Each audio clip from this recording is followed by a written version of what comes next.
But first, after years of ignoring the Jeffrey Epstein saga, the media and the Democrats suddenly became energised about an issue they dismissed as a nothing burger during Joe Biden's presidency. Sadly, predictably, their excitement didn't stem from any righteous sense of justice, a desire to exact revenge for the victims, nor was it about holding the rich and powerful to account. Instead, it was all about, you guessed it, a desperate attempt to connect Epstein's criminality with President Donald Trump. In what may become one of the biggest own goals of the decade, the Democrats have engineered the release of the investigation material on the disgraced financier, aka the Epstein files. President Trump signed legislation on Thursday to allow the Justice Department to release the files on the convicted sex offender and paedophile. The first scalp has been Larry Summers, the former Harvard University president and former Treasury Secretary under President Bill Clinton. He resigned from the board of OpenAI and stepped back from his teaching duties at Harvard after expressing shame for his association with Epstein. But he was hardly alone in choosing to associate with Epstein, even after it was clear who and what he was. From Prince Andrew to Chelsea Handler to Woody Allen to Katie Couric and Michael Wolff, there were plenty willing to break bread with Epstein. You know who's not on that list? President Donald Trump, who had already banished Jeffrey Epstein from Mar-a-Lago even before his 2008 conviction. More scalps will undoubtedly follow, but it's worth noting that not everyone named in the files is accused of any wrongdoing. Last week, the Democrats on the House Oversight Committee indulged in some underhanded mischief to smear President Trump by redacting the name of a known Epstein victim. They almost got away with it too, thanks to the inept, Trump-deranged media.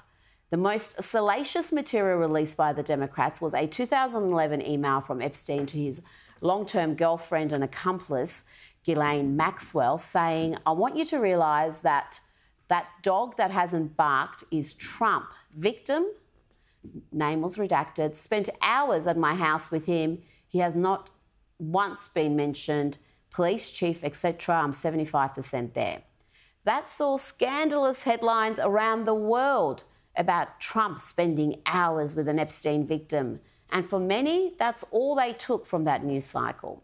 But for those who were paying closer attention, it wasn't long before it became clear that the unnamed victim had been previously identified, with officials confirming it was Virginia Giuffre, who died from suicide earlier this year. But here's the problem for the Trump-deranged conspiracy theorists. Giuffre, whose brave stance saw the man previously known as Prince Andrew stripped of his royal, military and honorary titles, Giuffre had said repeatedly that Trump had done nothing wrong. He had not acted inappropriately. She made that clear in statements. She made that clear in her memoir. And most importantly, she made it clear in sworn testimony submitted to a court. And that's why the Democrats redacted her name in the email to make it appear that this was some new scandal. It was a dirty, underhanded tactic that too many in the media fell for initially. What is clear is that Jeffrey Epstein was not only a staunch Democrat, but he was also a prolific donor to the Democratic Party. Epstein's hatred of Donald Trump is also well established after Trump banned his former friend from Mar-a-Lago in 2008, and that occurred months before Epstein pleaded guilty to charges including sex with a 14-year-old. Most of us would call that rape. Trump-hating Epstein associate Michael Wolff gave us another insight into why the pedophile hated Trump so vehemently. Have a listen to this. At that point, Epstein's legal problems began. The police began to investigate him over allegations that he was, that there were underage women coming to his house. Epstein believed that it was Trump who first informed the police about what was going on at Epstein's house. And from that point on, they were nothing but bitter enemies. And this is what he's telling you. This is one of the instances of what he's telling you. Yes.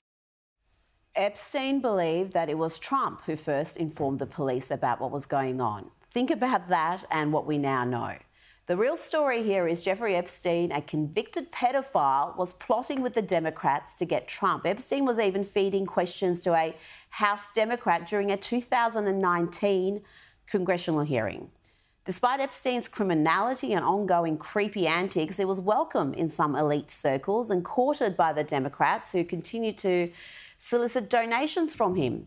This week, the Democrats sought to muddy the waters again by suggesting that Jeffrey Epstein also backed Republicans, with Congresswoman Jasmine Crockett claiming he'd donated funds to a number of Republicans, including Trump-appointed EPA Administrator Lee Zeldin.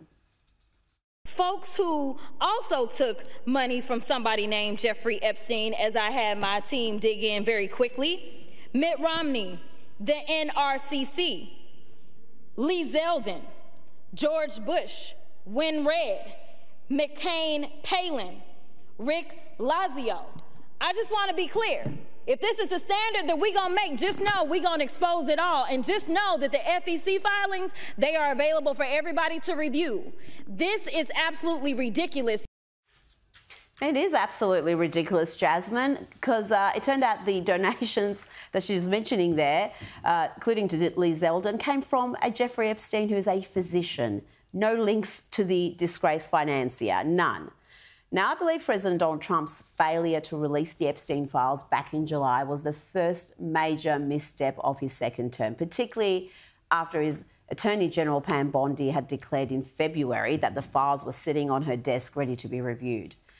It may be an issue of little importance to the president personally, but many in his base want to see the matter tackled head on.